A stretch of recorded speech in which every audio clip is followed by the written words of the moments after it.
Hey everyone, and welcome back to Sweet's Musings, the series where I talk about the shows that mean a lot to me. We're getting right back into Daria this week, talking about Season 1, Episode 3, College Board. College Board originally aired on March 17th, 1997. It was written by Sam Johnson and Chris Marcil. The basic summary for this is, after a visit with some friends, Helen and Jake put Daria and Quinn into a college prep course, which leads to a college campus visit at Helen and Jake's alma mater. The key characters for this episode are Daria, Quinn, Helen, and Jake. This episode opens up with the Morgendorffers driving to Melissa and Doug's, Helen and Jake's friends' house for a visit that night. And Jake makes the comment that Daria and Quinn can hang out with Ramona, who is 3 years old. So obviously that's not really enticing to Daria specifically. Quinn is a bit better with kids. We'll see that come up later in a later episode.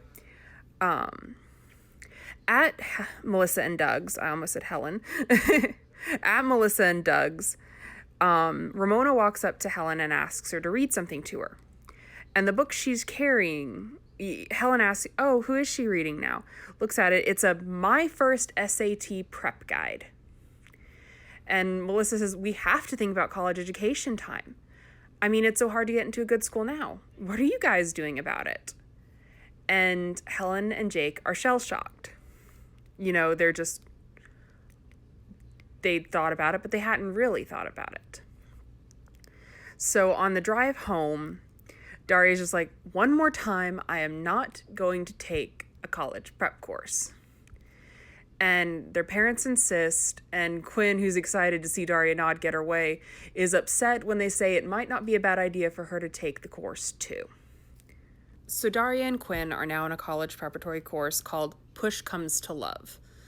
I honestly don't really get that name. I mean, I get Push Comes to Shove is what is a takeoff of, but why is that the name of a college prep course? I'm sure somebody in the comments will probably explain it to me, but I don't get it, so there's just that little tidbit.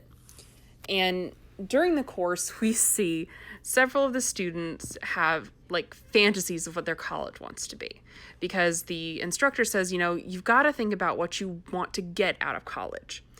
Kevin, who's in the course, is a big football star, and he's got this, model-esque woman, into him, and he gives her flowers, and she asks, where'd he get them? He said, "Oh, it's nothing. My high school girlfriend sent them to me." So he's either not with Brittany or cheating on Brittany.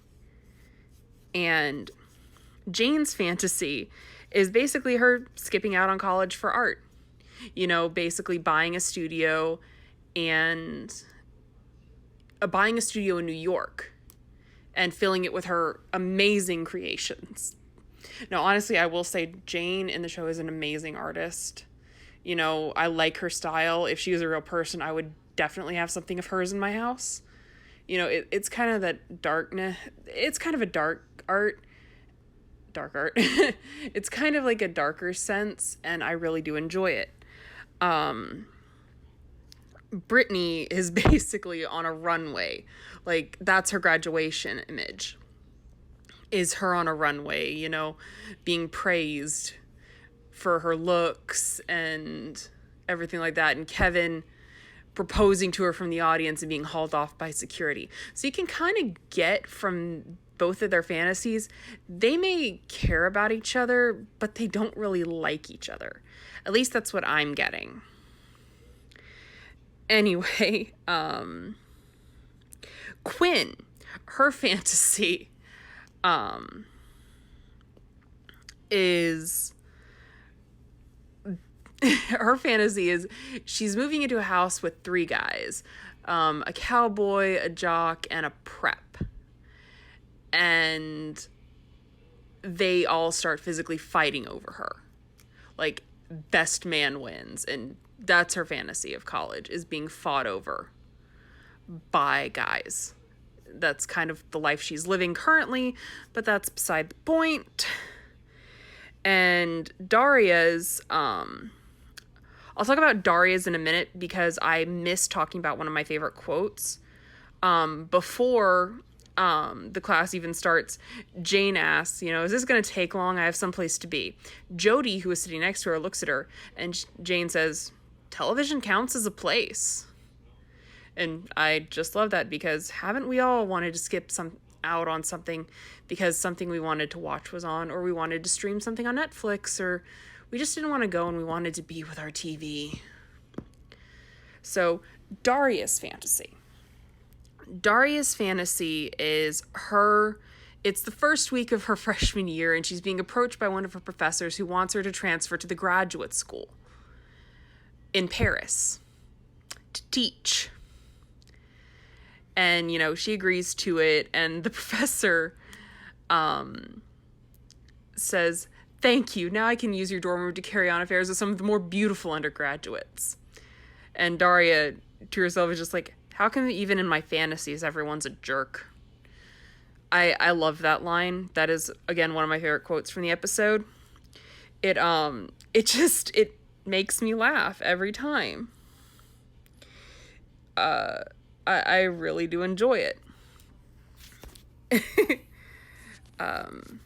So this leads to the Morgendorffers at home having dinner, and Quinn talking excitedly about the class and saying, and Daria talking less than excitedly about the class.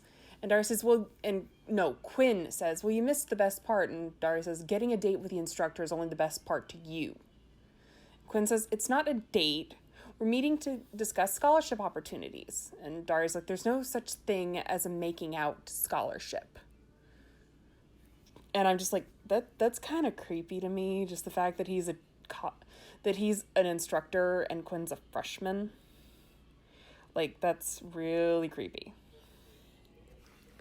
But moving on from that unnervingness, Quinn mentions the trip. They get to go to a college of their choosing. And Helen says, well, that's great. We'll go to Middleton, which is the college she and Jake attended together. And Quinn is not excited. She's like, wait, we get to pick the college. Nobody said you could come. And it's a big thing. And Helen's just like, well, your father and I will be happy if you girls followed in our footsteps. Quinn goes, we're walking? And storms off. Daria's response, maybe we should visit your old nursery school first. Because Quinn obviously did not understand such a basic turn of phrase. So they get to the college. They're being taken on the tour by the tour guide, Heather. And the group splits up because Helen notices that a balloon was dropped onto Jake out of his old dorm room. And Jake wants to go up and see the old cell, as he calls it. Asks the girls if they want to go. They deny it. They continue on the tour with Heather. And Quinn asks what row all the fraternities are on. Now, this kind of shows that Quinn is just idolizing the idea of being idolized by boys. And she's mistaken for a pledge to a sorority and goes along with it, which is just that's... I mean, I understand that sororities, they can be a wonderful thing. It's not my thing. I'm kind of more of a loner. I have my friends, but I'm more of a loner than to join a big group. But that's neither here nor there. At Jake's old dorm room, Helen and Jake are, Helen remarks that it smells like their old room, which I can imagine a group of boys all living together doesn't smell the most pleasant, especially college-age boys. They're just fresh out of high school. Most of them probably not the best on hygiene. I can remember my ex around that time, around that age.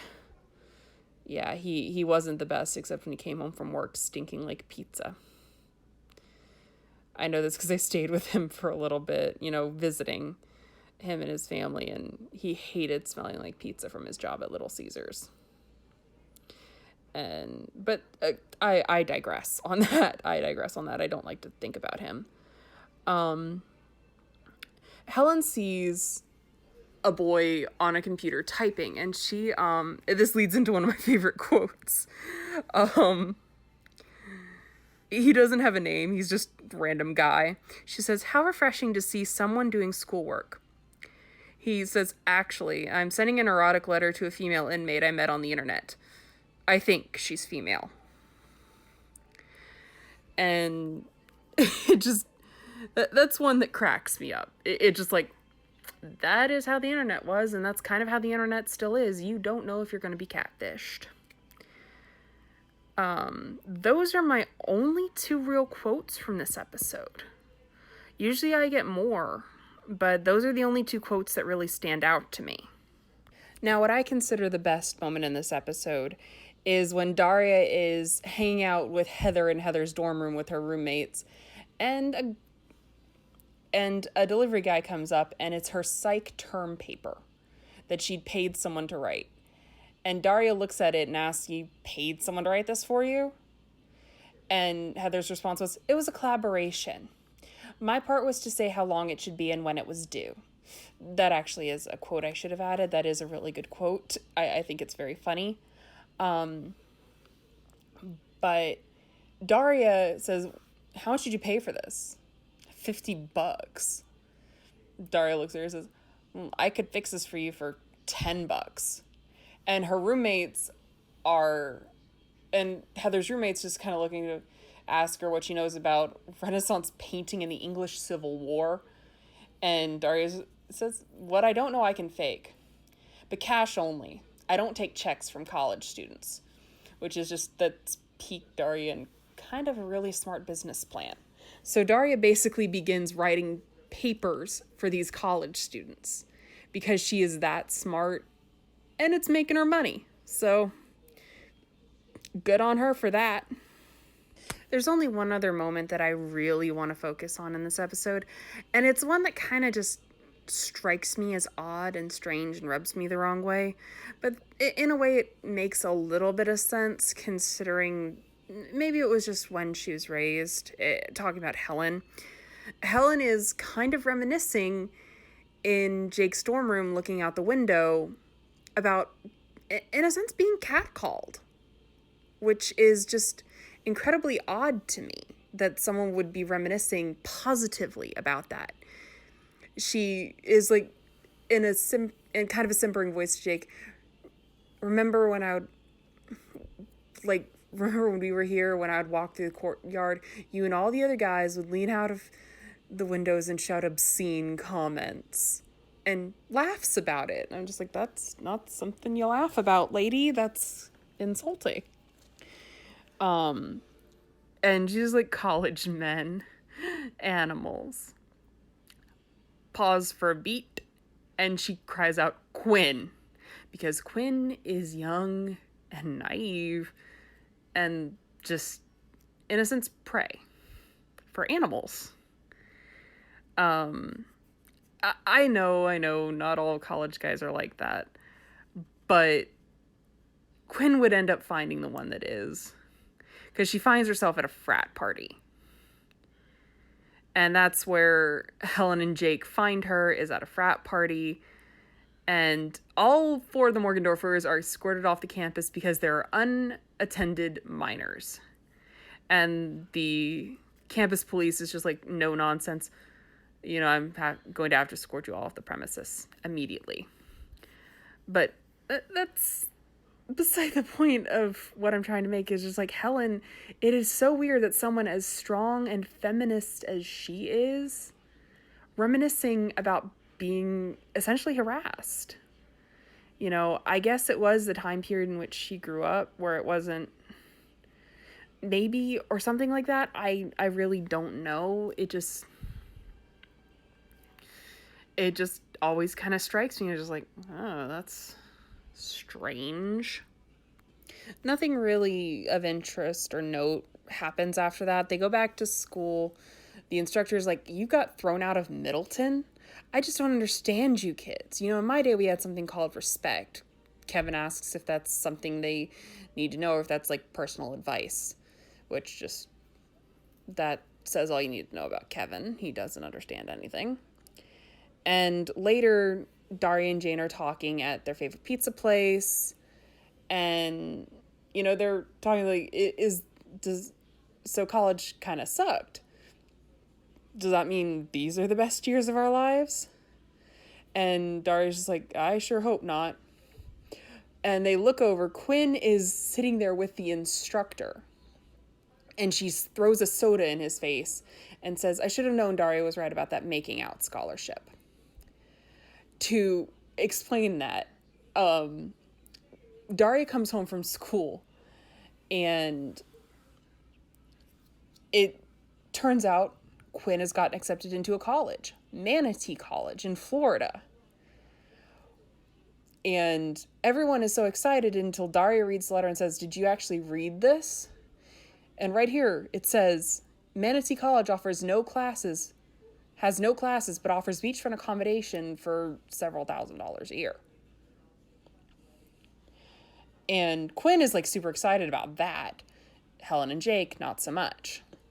And to me, that just strikes me as just like, yeah, that's a little sketchy. A little really sketchy. That's how Helen and Jake also find out about Daria writing papers for someone, because one of the students arrives with money for her. And Helen is mad. She says you shouldn't. And Daria's relaying this to Jane, and apparently Helen says she shouldn't. It's wrong to help cheaters and prosper from them. And Jane's question to that is, so she's giving up being a lawyer? Daria says, I asked her that, and I'm sure someday again we'll be on speaking terms. And that's when the drink and making out scholarship comment, the drink throwing and making out scholarship comment come into play. And Daria says, I sure hope these aren't the best years of our lives, but you gotta admit, there's some pretty choice moments. End episode. Next up, my star rating. So as for my star rating, I give College Board 2.5 out of 5 stars. It's not my favorite episode. It's not the worst in the series, but it's not the best. I find it kind of boring. I was bored watching it, but I still get a little bit of enjoyment out of it. Again, like I said, not the worst, but it's only 2.5 from me. So that was season 1, episode 3, College Board. I don't find it one of the most compelling episodes, but it's definitely not the worst. I think they were still finding their stride at the time. Next time it will be season 1, episode 4, Cafe Disaffecto. I want to thank everyone for listening to Sweet's Musings. I hope you enjoy listening to it as much as I enjoyed recording it.